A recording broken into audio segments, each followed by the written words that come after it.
할렐루야. 오늘 우리가 함께 은혜 받으실 말씀은 창세기 2장 18절에서 25절 말씀입니다. 우리 계신 자리에서 함께 하나님의 말씀 읽도록 하겠습니다. 여호와 하나님이 이르시되 사람이 혼자 사는 것이 좋지 아니하니 내가 그를 위하여 돕는 배필을 지으리라 하시니라. 여호와 하나님이 흙으로 각종 들짐승과 공중에 각종 새를 지으시고 아담이 무엇이라고 부르나 보시려고 그것들을 그에게로 이끌어 가시니 아담이 각 생물을 부르는 것이 곧 그 이름이 되었더라.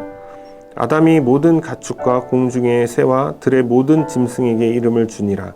아담이 돕는 배필이 없으므로 여호와 하나님이 아담을 깊이 잠들게 하시니 잠들매 그가 그 갈빗대 하나를 취하고 살로 대신 채우시고 여호와 하나님이 아담에게서 취하신 그 갈빗대로 여자를 만드시고 그를 아담에게로 이끌어 오시니 아담이 이르되 이는 내 뼈 중에 뼈요 살 중에 살이라. 이것을 남자에게서 취하였은즉 여자라 부르리라 하니라. 이러므로 남자가 부모를 떠나 그의 아내와 합하여 둘이 한 몸을 이룰지로다. 아담과 그의 아내 두 사람이 벌거벗었으나 부끄러워하지 아니하니라. 아멘. 할렐루야. 한 주간 잘 지내셨습니까? 저는 오늘 이 본문을 가지고 참된 관계라는 제목으로 함께 말씀을 나누고자 합니다. 먼저 제가 좋아하는 영화를 소개해 드리려고 합니다. 캐스트 어웨이라는 영화인데요. 아마 보신 분들은 아실 것입니다. 이 영화는 제가 좋아하는 배우 탐 행크스가 주연한 영화입니다. 탐 행크스가 비행기 사고로 무인도에 표류하게 되어지는 내용을 담은 영화입니다. 탐 행크스는 아무도 없는 그 무인도의 삶 속에서 그 고독함을 견디기 위해서 친구를 사귀입니다. 그 친구의 이름은 윌슨입니다. 그런데 재밌는 것은 무인도인데 어떻게 사람이 있냐고요. 그 윌슨은 사람이 아닙니다. 윌슨은 배구공이에요. 배구공의 상표가 윌슨인 것이죠. 그래서 눈, 코, 입을 배구공에 그려놓고 친구처럼 그와 대화를 하면서 적적함을 서로 달래며 무인도 생활을 견뎌갑니다. 그러던 중에 탐 행크스가 무인도를 탈출하기로 결심을 하죠. 그래서 뗏목을 짓고 그 뗏목을 바다 한가운데로 띄웁니다. 역시 자신의 친구 윌슨을 함께 태우고 말이죠. 그런데 풍랑이 갑자기 들이닥치게 되는 거예요. 그러면서 배가 휘청휘청합니다. 그 작은 뗏목이 얼마나 견딜 수 있겠습니까? 비바람이 몰아치니까 윌슨이 마침내 배에서 떨어져서 바다 한가운데로 흘러가게 되는 거예요.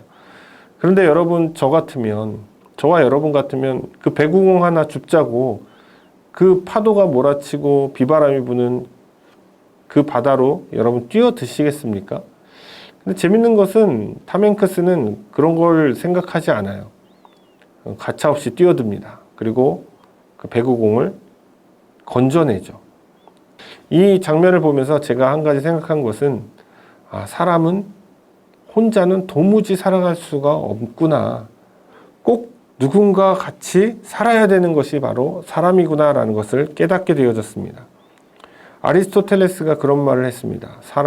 인간은 사회적 동물이다. 사람은 끊임없이 관계를 맺으면서 살아가야 되는 존재라는 것을 말하는 것이죠. 이 관계라는 것은 그래서 사람에게 매우 중요한 것입니다. 관계가 없이는 살 수가 없는 것입니다. 또 이런 물리적인 관계, 탐 행크스와 같이 어쩔 수 없이 고립되어지는 이런 관계 말고도 요즘에 많은 사람들이 겪는 고립감이 있습니다. 그것은 내면의 고립감이죠. 군중 속의 고독이라고도 하는데요. 내 주변에 가족들도 있고 친구들도 있고 또 회사에 다니는 동료들도 있고 수많은 사람들이 내 주변에 있지만 그 사람은 늘 고독감을 느낍니다. 외로움을 느낍니다. 그 이유는 내면의 고독이 있기 때문이기도 하고 더 자세히 들어가 보면 영적인 문제인 것입니다. 영적인 관계가 결핍되었기 때문이죠. 사람들과 아무리 관계가 좋아도 이 영적인 관계가 결핍된 사람들이 있을 수 있다는 겁니다. 그러므로 이 내면, 이 영적인 관계도 필요하고 또 사람들과 이런 관계도 잘 맺어야 하는 것입니다.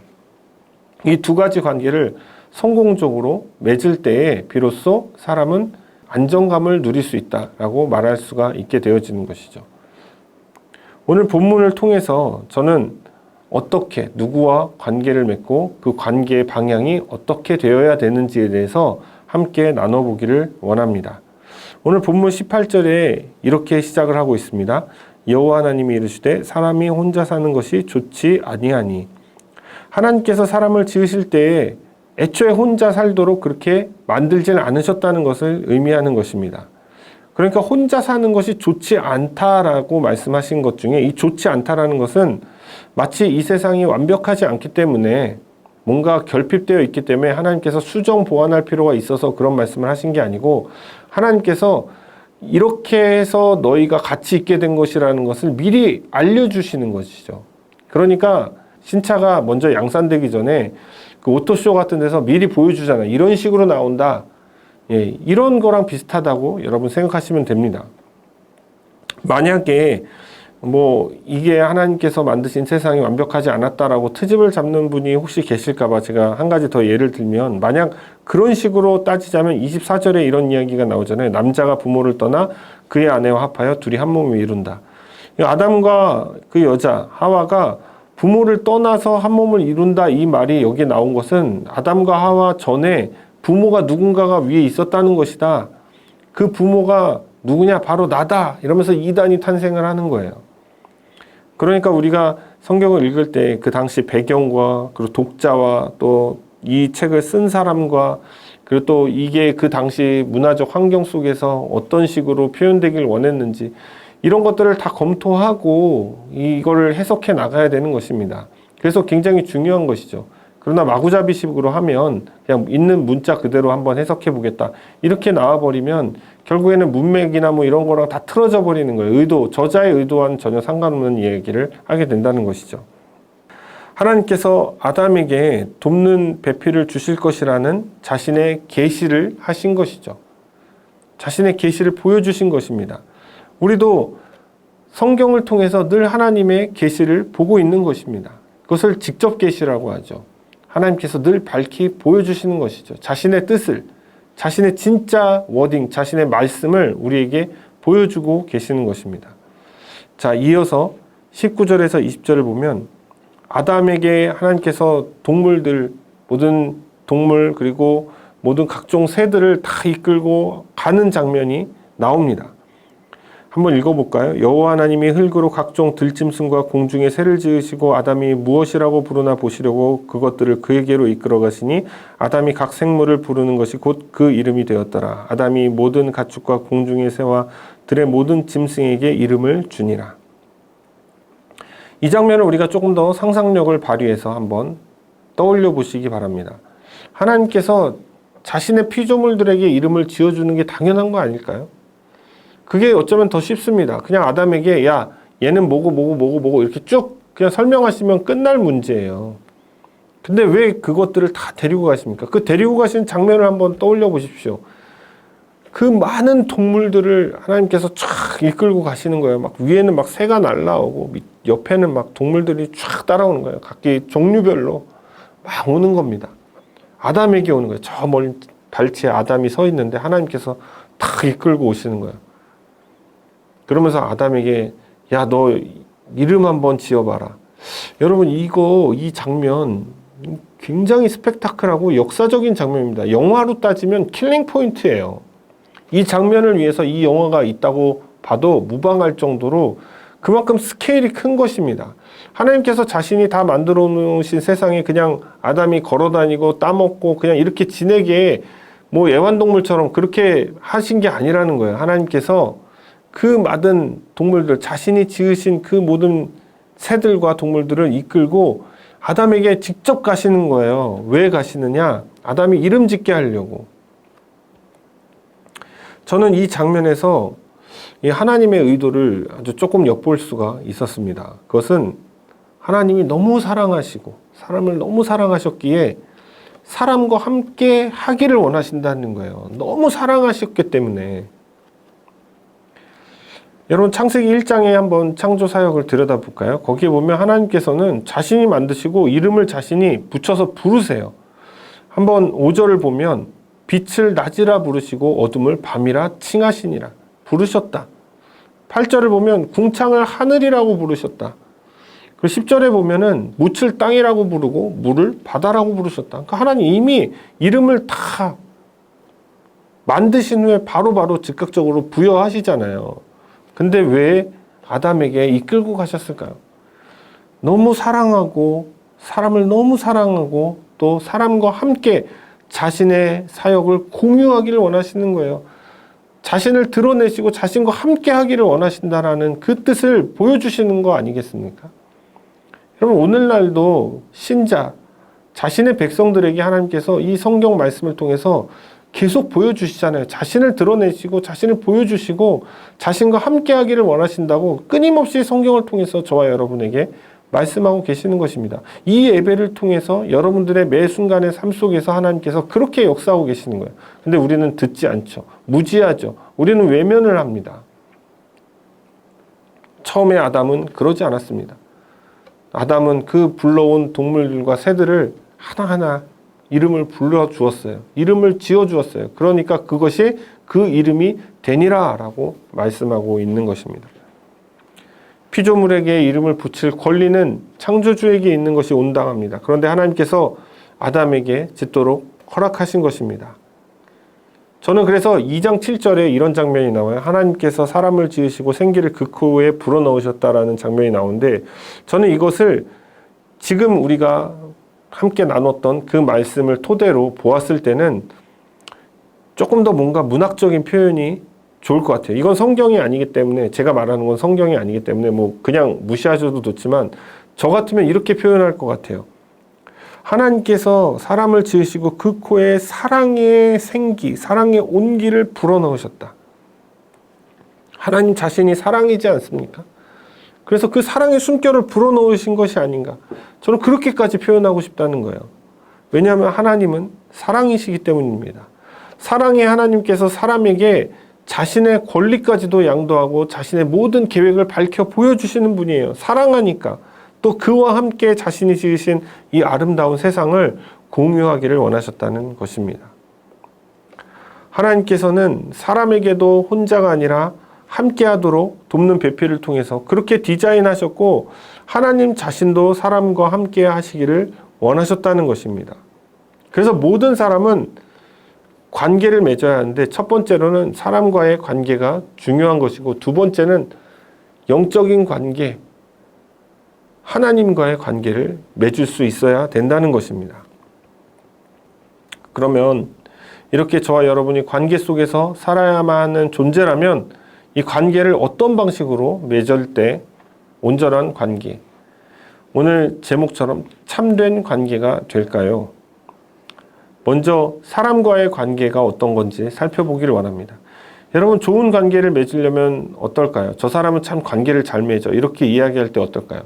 모든 사람들과 두루두루 친한 사람들은 보통 관계를 잘 맺는다고 이야기해요. 내 적이 없고 그냥 다 친한 거예요.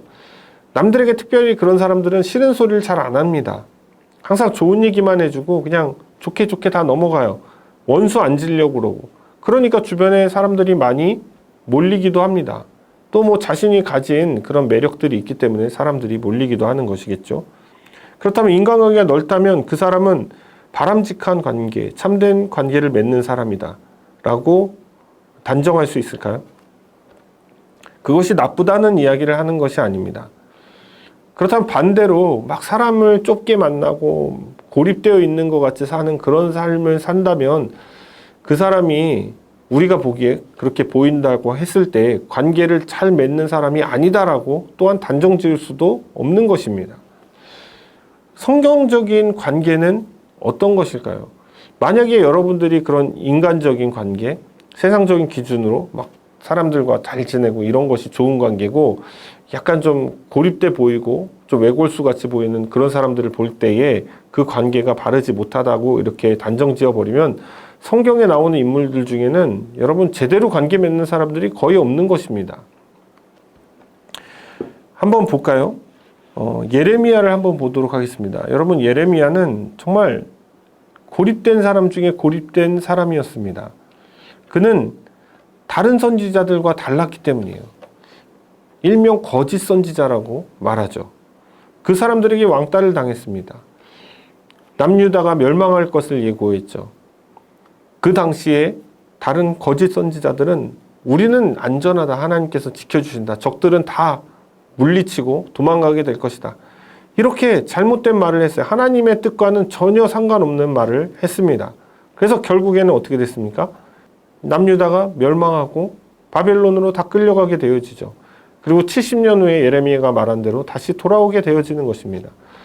그렇게 따지면 예레미야는 모든 선지자들, 백성들에게 막 안 좋은 이야기하고 멸망할 것이다 이야기하고 너희가 여기서 지금 항쟁하고 뭐 해봐야 소용없다. 하나님께서 너희 기도 들으시지도 않을 거다. 이제는 너희 멸망은 기정사실화되어 있다. 이렇게 이야기하는 사람을 누가 좋아하겠어요? 아무도 좋아하지 않았습니다. 그 당시 유대 남유대 왕이었던 여호와김이나 시드기야도 그래서 굉장히 배척했습니다. 예레미야는 그런 사람이었어요. 왕따였습니다. 엘리야는 어떻습니까? 엘리야는 능력 있는 선지자죠. 엘리사가 정말 닮고 싶어하는 그런 선지자였습니다. 선지자 중에 가장 뛰어난 선지자라고 해도 무방할 정도로 여러분 죽지 않고 올라가지 않았습니까? 하늘로 들림받은 사람 엘리야잖아요. 근데 그 엘리야가 여러분 어땠는지 아십니까? 갈멜산에서 바알과 아세라 선지자를 다 몰살시킨 후에 이세벨의 이런 분노로부터 도망친 겁니다. 두려웠기 때문에. 그래서 어디에가 눕습니까? 그 작은 그늘을 제공하는 로뎀나무 아래 누워서 죽기를 구했던 거예요. 그때 여러분 엘리야 곁에는 아무도 없었습니다. 철저하게 외롭고 고립된 것이죠. 육체적으로 고립되었고 정신적으로도 어쩌면 고립된 사람이었습니다. 아무도 내 편, 나를 막아줄 사람이 없는 것처럼 느껴졌어요. 그러니까 하나님조차 그 당시에 자신을 막아줄 거라고 그 큰 역사를 일으키고도 자신을 막아줄 거라는 확신이 없었으니까 하나님 차라리 나를 죽이십시오라고 그렇게 이야기했던 거 아니겠습니까? 여러분 예수님은 어떨까요? 예수님도 고립되신 분이셨습니다. 여러분 공생의 사역 기간 동안 수많은 사람들의 병을 치유해 주셨죠. 또 예수님께서는 약한 자들, 연약한 자들을 찾아가셔서 만나주시고 그들을 일으켜 세워주신 분이십니다. 그런데 예수님께서 그 골고다 언덕을 오르실 때 여러분 그 누구 하나 함께하지 않았습니다. 예수님께서 예루살렘에 입성하실 때에 호산나 다윗의 자손이여 하며 종려 나무가지를 흔들던 그 모든 유대인들이 뒤돌아서서 예수님을 저주하고 침을 뱉고 죽이라고 말을 한 것입니다. 또 그 군중들에 휘말려서 반란이 일어날까 두려웠던 빌라도는 예수님이 죄 없다는 것을 알면서도 십자가에 못 박는 일을 한 것이죠. 여러분 예수님께서 십자가에 달려 돌아가시기 전날 밤 제자들의 발을 씻겨주시고 내가 이제 곧 십자가에서 죽을 거라는 것을 예고하셨을 때 아무도 배신하지 않겠다고 얘기했지만 그 모든 제자들이 다 예수님을 떠나버렸습니다. 저주하고 도망가 버렸죠. 이것이 여러분 예수님의 삶입니다. 고독하고 외롭게 십자가에서 죽음을 맞이하신 것입니다. 그럼 예수님의 인간관계는 어떻게 되는 겁니까? 세상적으로 볼 때 그냥 죄인이에요. 그러니까 바울이 이야기하잖아요. 유대인에게는 부담스러운 거예요. 헬라인에게는 바보스러운 거예요. 십자가에 달린 예수를 믿는다니. 죄인 중에서도 정말 나쁜 죄인들만 십자가 처형을 받는데 그 처형받은 사람을 믿는 사람이 있다는 게 그게 너무 웃기잖아요. 바보 같은 짓으로 보이는 겁니다. 그래서 여러분 이것을 통해서 우리가 미루어 볼 수 있는 건 무엇입니까? 세상적인 기준에서의 관계는 철저하게 사람 중심이라는 거예요. 사람 중심, 내 중심, 나의 이익이 되느냐 안 되느냐, 나에게 좋은 걸 하느냐 안 하느냐, 나에게 필요한 사람이냐 아니냐, 달면 삼키고 쓰면 뱉는 이 논리 속에서 관계가 맺어진다는 것입니다. 그래서 여러분 보십시오. 자기한테 필요한 사람은 곁에 두잖아요. 그럼 설교자들은 어떻습니까? 좋은 말 해야 되잖아요. 막 교회 모이게 하려면 그 사람들한테 위로의 메시지를 전해주고 하면 된다고 이야기해주고 안 되는 사람 더 많거든요. 그리고 막 다 하나님께서 이미 다 승리하셨으니까 걱정하지 말라. 이 말도 안 되는 부도수표들을 그냥 강대상에서 마음껏 뿌리지 않습니까? 근데 거기에 다 현혹되는 거예요. 아, 위로받고 막 눈물이 나고 하나님이 날 위로해 주시는 것 같고 이런 착각 속에서 그 교회에 등록하는 거 아닙니까? 근데 여러분 예레미야처럼 멸망을 선포하고 너희 죄가 있다. 여러분 그 죄 회개 안 하시면 지옥 갑니다. 여러분 구원의 확신이 그런 식으로 섣불리 주어지는 게 아닙니다. 구원을 이루라고 하셨지 않았습니까? 이루어 가는 겁니다. 여러분 죽을 때까지 성화돼야 됩니다. 예수님 닮아가야 됩니다. 지금처럼 살면 안 됩니다. 여러분 지금 막 누리고 있는 그런 잘못된 쾌락들을 다 내던져 버리시고 주님 안으로 어떻게든 들어오십시오. 뭐 이런 얘기하면 고리타분하고 피곤하고 왜 교회까지 와서 내가 이런 소리를 들어야 돼? 왜 내가 혼나야 돼? 이렇게 생각을 한다는 거예요. 그리고 여러분 뭐 할 얘기 있어도 관계 때문에 못하는 겁니다. 저 사람과 나의 관계. 여러분 담임 목사님들 어떻습니까? 부사역자가 물고 빨고 막 이렇게 해주면 좋아하잖아요. 목사님 설교 좋습니다. 근데 어떤 부교육자가 목사님 설교가 왜 본문에 그런 뜻이 아닌데 왜 그렇게 설교합니까? 하면 그 사역자는 바로 잘리는 거죠, 뭐. 그래서 사람들과 관계 맺을 때 싫은 소리 안 하려고 해요. 좋은 소리만 하고 좋게 넘어가고 좋은 게 좋은 거니까 이렇게 끝나버립니다. 근데 그것은 반드시 좋은 관계를 맺는 방법이라고 할 수 없어요. 왜냐하면 내 입장이죠. 사람 중심이죠. 사람의 눈치를 보는 것이죠.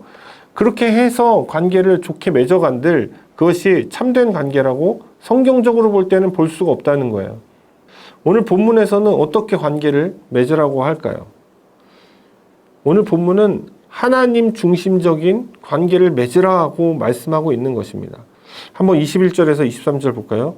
여호와 하나님이 아담을 깊이 잠들게 하시매 잠들매 그가 그 갈빗대 하나를 취하고 살로 대신 채우시고 여호와 하나님이 아담에게서 취하신 그 갈빗대로 여자를 만드시고 그를 아담에게로 이끌어 오시니 아담이 이르되 이는 내 뼈 중에 뼈요 내 살 중에 살이라 이것을 남자에게서 취하였은즉 여자라 부르리라 하니라. 여기서 갈빗대라는 것이 나오죠. 갈빗대라고 나오는데 여러분 하나님께서 피조물들을 창조하시는 특히 동물 그리고 공중의 새 그리고 아담을 창조하실 때 그 방식은 흙으로 만드시는 방식이었습니다. 흙으로 빚으시고 특별히 사람에게는 생기를 불어넣으셔서 생명이 된 것이죠. 마찬가지로 19절처럼 이 모든 동물, 가축 그리고 공중의 새들도 다 흙으로 만드십니다. 근데 유독 여자만 아담의 갈빗대를 취해서 만듭니다. 왜 그 방법을 택하셨느냐? 그 답을 23절에 아담이 하고 있어요. 이렇게 말하죠. 내 뼈 중에 뼈요, 내 살 중에 살이니라. 참 의미심장하고 핵심이 되는 말씀입니다. 그러니까 아담의 입장에서 볼 때는 이 여자가 내 갈빗대로 만들어졌지만 나와 다른 존재가 아니라 이 갈빗대라는 의미는 내 일부다. 떨어질 수 없다. 그냥 나다. 이렇게 표현하는 거예요. 내 갈빗대처럼, 내 몸처럼 사랑하는 존재라는 거예요. 여러분, 예수님이 대계명을 주십니다. 그 중에 두 번째는 내 이웃을 내 몸과 같이 사랑하라. 이 말씀이시죠. 그러니까 여기서 말하는 내 몸과 같이 사랑하라. 너의 그 몸처럼 네 이웃을 사랑하라. 이 말은 네 갈빗대처럼 여겨라 이거예요.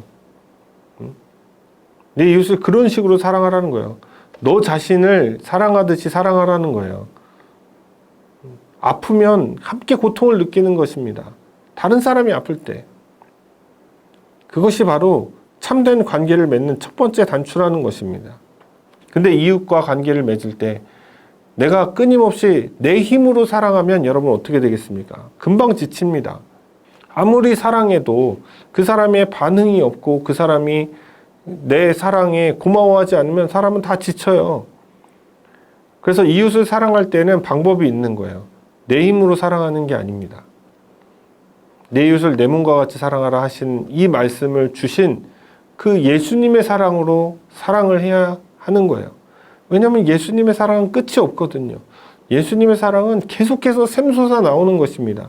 지치지가 않는 사랑입니다. 멈출 수 없는 사랑이죠.